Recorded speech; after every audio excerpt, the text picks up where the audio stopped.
This is our Project Heli presentation by Isaac Nemers. and Faris ECE216. For this project, we were asked to design a drone of our choice that could carry and deliver a specific relief package. Since we had freedom to choose whatever we wanted, you could do something that flies, drives, or even sails.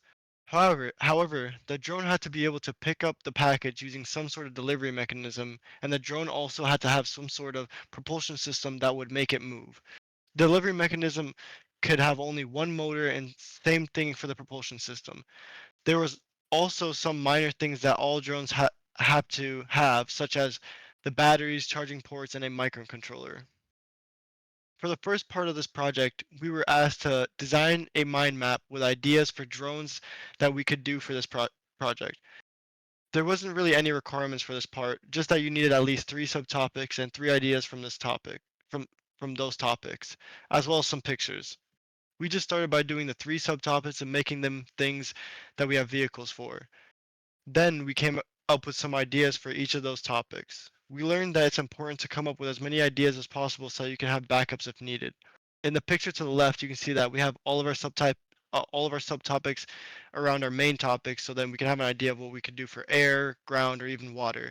And then below that, we put the specific requirements we need for the package, and such as whatever we need, like water pumps and blah blah blah.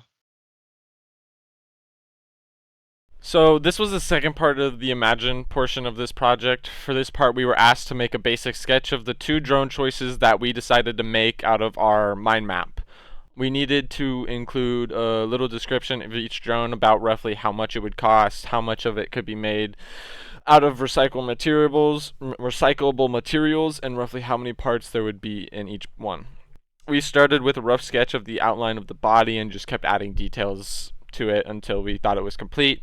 From this part, we learned that it was actually pretty important to add as much detail to these drawings as possible to make it as easy for you when you're drawing. So as you can see, we just have like a little picture, nothing crazy, just a little something to give us an idea of what to do.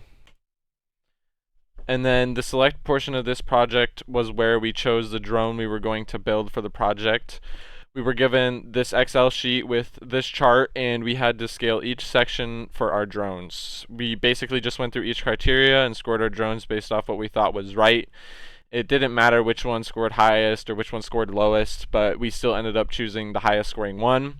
We also needed a little description at the bottom of the page, just kind of talking about what drone we were choosing. And then from this, we learned a lot that we were a little generous with our scoring in some areas, but that it's important to do this so you can get an idea of how you're going to build the drone. And then the create part of this project was by far the longest and most difficult, but also the most fun. Since we were in a group of 2, we had to make the drone we chose using 20 plus unique parts.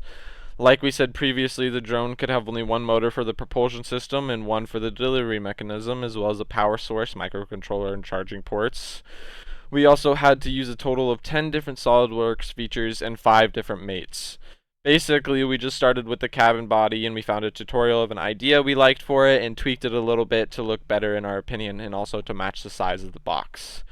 Then we went to the main body, found another tutorial video for that, tweaked it a little bit to fit the size of the box, and then as for the rest of the parts, we just looked up some photos of the parts we were trying to build and just kind of came up with our own design and built it. After we had all the parts completed, we went and assembled the drone in SolidWorks and then did the 2 propulsion system videos and submitted the project. During this, we learned a lot about a couple new features in SolidWorks, like the surfacing features. We also learned a lot about how to mate different gears together to make a mechanical system. And then this is actually the drone we had that we built here. Yeah.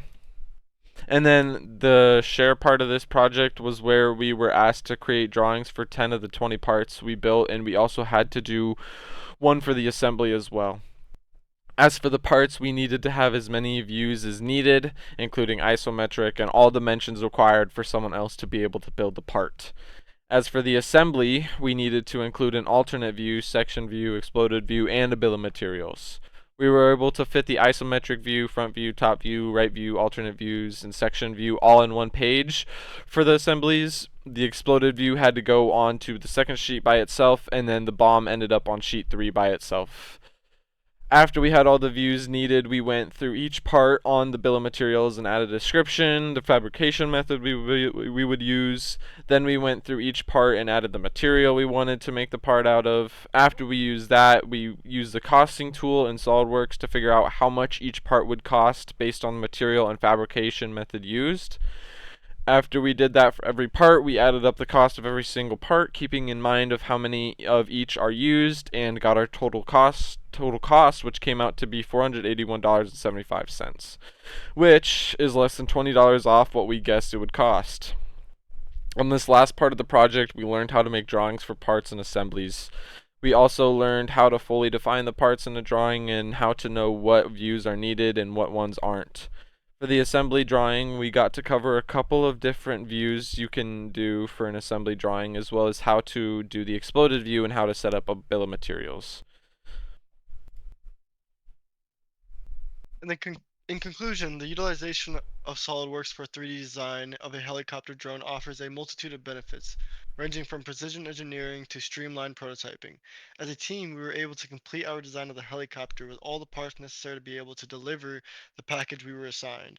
We came across a couple roadblocks while in the process of creating the drone, but out of it we learned a lot. We learned a lot more new ways to do different features, sketches, and surface features, such as when we were building the body, we came across one part where it corrupted all of our features and everything like that. And we have to go through multiple iterations to get it correct and actually cooperate with all the other ones. And that happened multiple times, and it was very difficult for us to get around, and we had to learn new ways and always. There were definitely some parts we could have spent more time on, and most likely would have perfect, but with the time limit crunching, we had to deal with where we're at and work around those inconveniences while being able to keep all the utility of the helicopter. Thank you for watching our presentation and Thank have you a for good day. watching the presentation. Have a good day.